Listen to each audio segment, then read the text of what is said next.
एकमात्र ऐसा कौरव जो जिंदा बचा था महाभारत युद्ध खत्म होने के बाद। आखिर उस कौरव का क्या हुआ, वो कहाँ गया और वो कौन था? जानने के लिए हमारे चैनल अनोखी दुनिया को सब्सक्राइब कीजिए और बेल आइकन को जरूर प्रेस कर लेना। यूं तो कहा जाता है कि कौरव 100 थे, लेकिन ये एक गलत जानकारी है। कौरव दरअसल 101 थे और उनकी एक बहन भी थी, ये तो सब जानते ही हैं, लेकिन भाई 101 ही थे।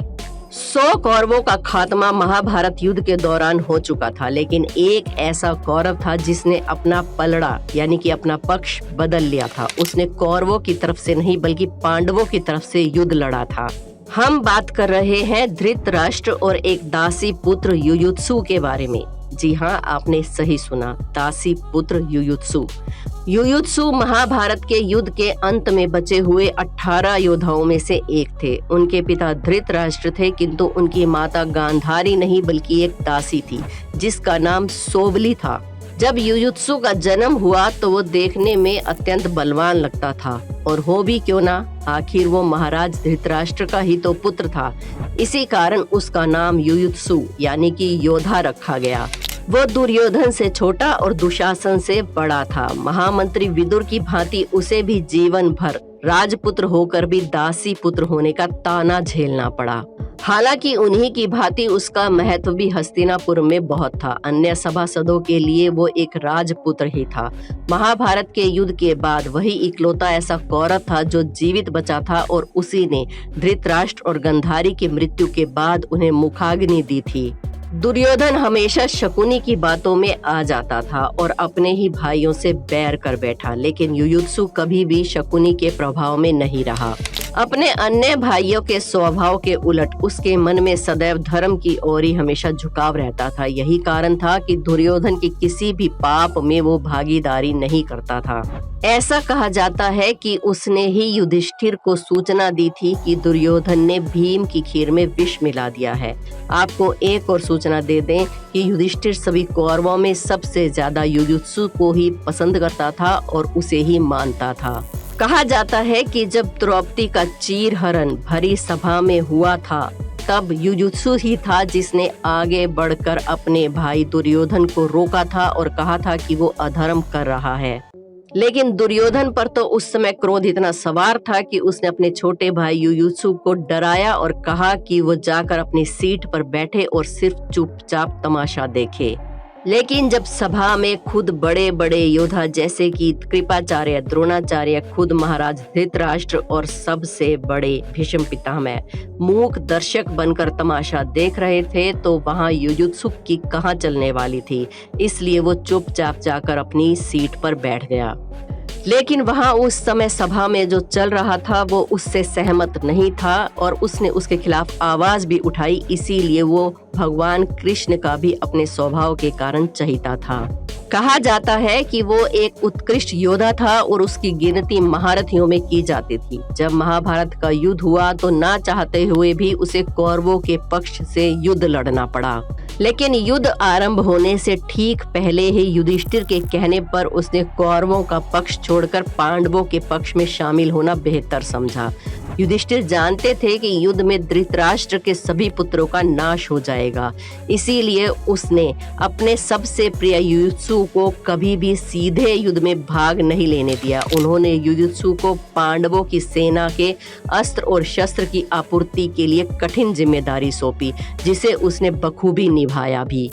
जब महाभारत का युद्ध खत्म हुआ और महाभारत के युद्ध के पश्चात कौरवों की पत्नियां और अन्य स्त्रियां विलाप कर रही थी, तो भीम के भय से राजमहल में सभी शांत थे। तब युयुत्सु ने युधिष्ठिर और श्री कृष्ण की आज्ञा लेकर स्वयं हस्तिनापुर महल में प्रवेश किया और सभी राजकन्याओं को सांत्वना भी दी। फिर वे महात्मा विदुर से मिले और उनकी आज्ञा से कई दिनों तक धृतराष्ट्र और गांधारी के साथ रहे और उनका ख्याल रखा। साथ ही धृतराष्ट्र और गांधारी के मरने के बाद युयुत्सु ने ही पुत्र धर्म निभाते हुए उन्हें अंतिम संस्कार दिया। इतना ही नहीं, जब युधिष्ठिर हस्तिनापुर के सम्राट बने तो उन्होंने युयुत्सु की धर्म के प्रति आस्था को देखकर उसे अपना मंत्री बनाया।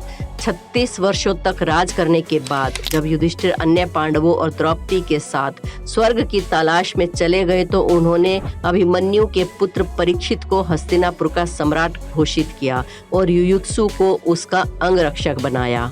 कौरवों का जब अंत हुआ तो सिर्फ एक युयुत्सु ही थे जो अंत तक बचे रहे और उन्होंने पांडवों का साथ निभाया। महाभारत के युद्ध में लगभग 18 अक्षौणी सेना ने भाग लिया था।